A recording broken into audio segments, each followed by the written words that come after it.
ia murenuang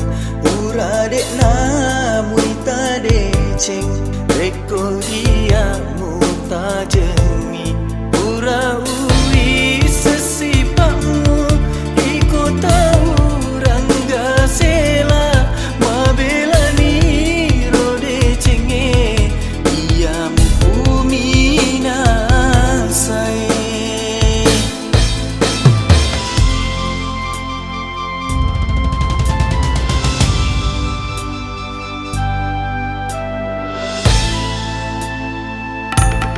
Pasoro ni papojimu aja ia murenuang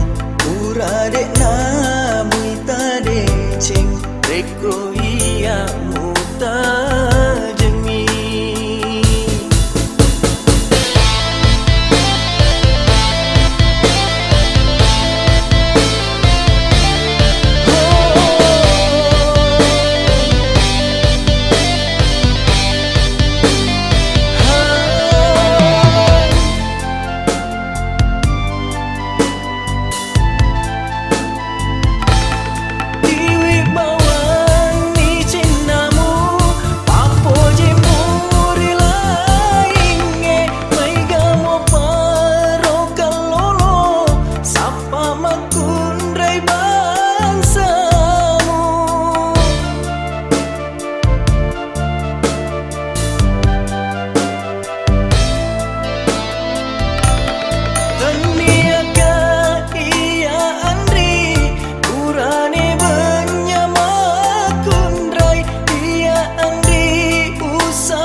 tahu boleh macam apa wujud Allah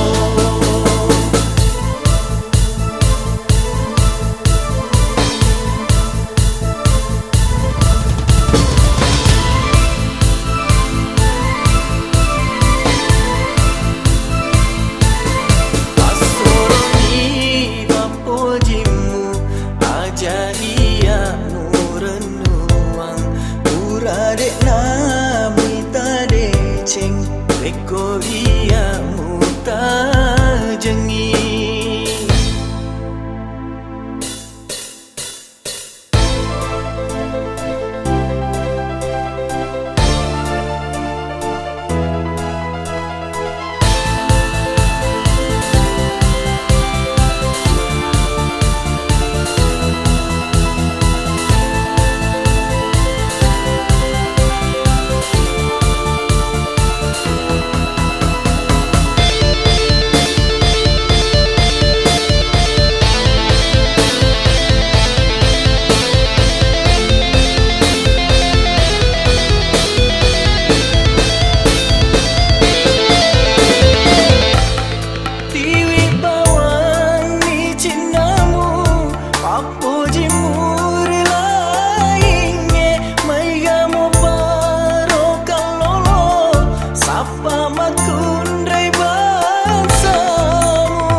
macam apa wujud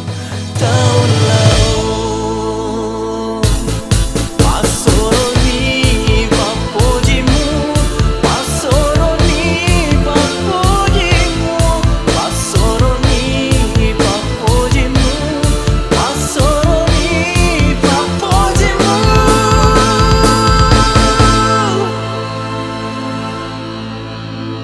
Pada kesempatan kali ini saya mengucapkan terima kasih banyak kepada Kanda Iwan S selaku pencipta lagu dari Tania Kak Burane Benya ini yang telah mempercayakan saya sebagai arranger dan sekaligus membawakan kembali lagu Tania Kak Burani Benya ini dalam versi yang terbaru, dan semoga akan banyak lagi lagu-lagu yang seperti ini akan kita buat, dan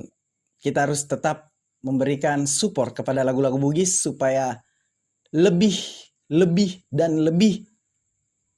bagus lagi di mata dunia. Terima kasih.